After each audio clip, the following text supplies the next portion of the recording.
శ్రీ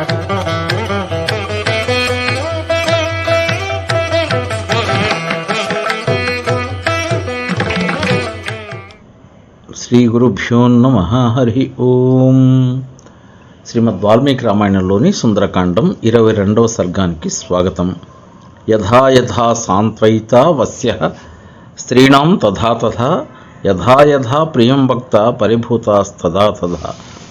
సీత వాక్యాలను విని, ఓ సీత, స్త్రీని పురుషుడు ఎంతెంత బతిమలాడతాడో అంతంతగా త్వరత కాలంలో అవమానపడతాడు.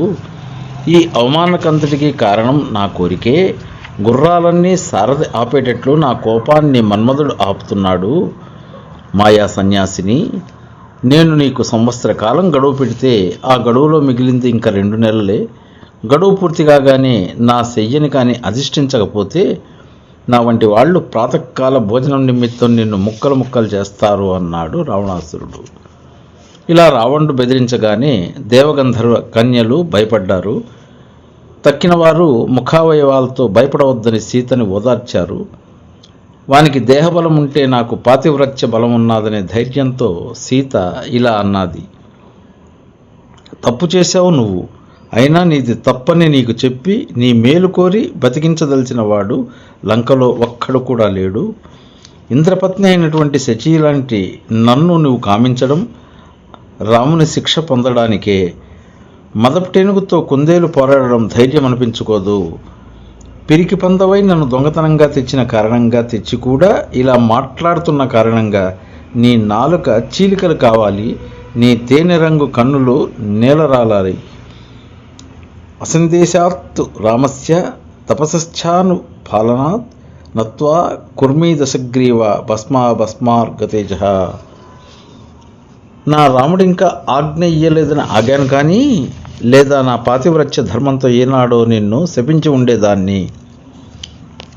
రావణుని నడకకి తగిన విధంగా కిరీటం కదులుతోంది. కళ్ళు జ్యోతుల్లో ఉన్నాయి. లేత ఎరుపు రంగు కుండలాల్ని చెవులకు ధరించాడు. నీలమేఘపు రంగులో ఉంది ముఖం. అరచే గిరిగుహలా ఉంది నోరు. విశాల భుజాలు ఉన్నటువంటి అతని బలిష్టమైన మెడకి విలువైన హారాలు వేలాడుతున్నాయి. కన్నులు చెదిరే ఎర్రని పూదండల్ని ఆ హారాల మీద వేసుకున్నాడు రావణాసురుడు. భుజాల చివర బంగారు బాహు పురులు వేలాడుతున్నాయి. నల్లని వాసుకి అనే పాములా ఉన్న వడ్డాణాన్ని నడుముకు ధరించాడు.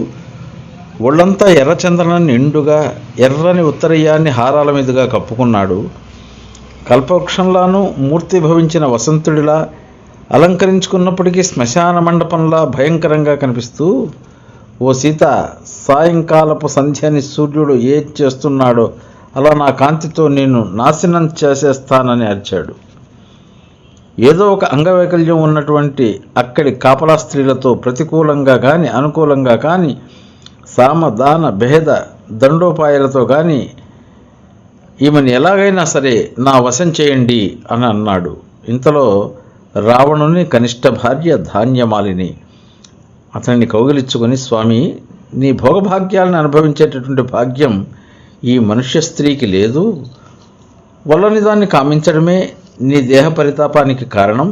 నాతో ఆనందించు, ముమ్మూర్తులా నిన్ను కోరుతున్నాను అనగానే దాని కౌగిలి వీడి నవ్వుతూ అక్కడి నుంచి వెళ్ళిపోగా అందరూ అతని వెంట వెళ్ళిపోయారు. తన భవనం ప్రవేశించిన సీత మీద మోహం మాత్రం అతనికి మరుపు రావడం లేదు. స్వస్తి.